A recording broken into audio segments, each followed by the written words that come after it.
Welcome back to another episode of Quick Picks with the Geek. I am your host, Bro Power the Geek.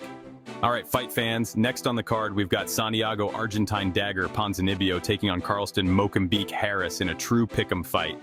These guys are both at minus 110, so Vegas has no clue who's winning this one, and honestly, neither do we. But let's dive in and see what we can figure out. Santiago Argentine Dagger Ponzinibbio Santiago comes into this fight with a record of 29-8 and a nickname that sounds like it belongs to a Bond villain. He's a striker through and through, and when he's on, he's relentless. He likes to push the pace, get in his opponent's face, and let his fists do the talking.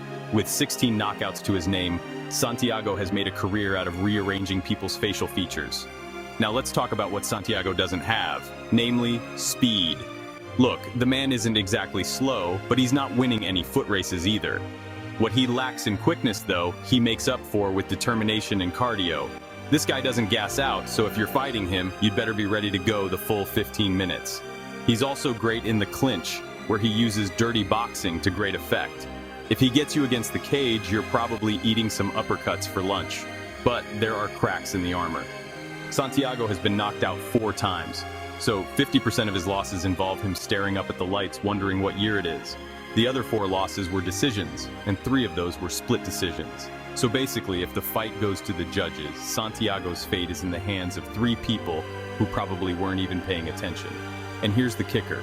Santiago is 1-4 in his last 5 fights. That's not exactly a confidence booster, but hey, maybe he's due for a bounce back. Carlston Mocambique Harris, Carlston Harris, comes into this fight with a record of 19-6. And while his nickname might sound like a tourist destination, his fight game is no vacation. Carlston has slick boxing, and he has been known to mix in the occasional takedown. On the mat, he has sneaky submissions. Now, Carlston's power isn't going to blow anyone away. He's not out here hitting people so hard they see their ancestors, but his technique is solid, and he knows how to land clean shots. What he doesn't throw a lot of, though, are kicks. If you're hoping for a flashy spinning wheel kick KO, you're probably watching the wrong fight. Carlston has a similar Achilles heel to Santiago. 50% of his losses are by knockout, with the other 3 coming via decision. And here's an interesting stat. Neither of these guys has ever been submitted, so don't expect this to turn into a grappling clinic unless Carlston decides to mix some in. Carlston likely has the speed advantage here, and that could play a big role. He's good at darting in and out of range, landing shots, and making his opponent miss. So who wins?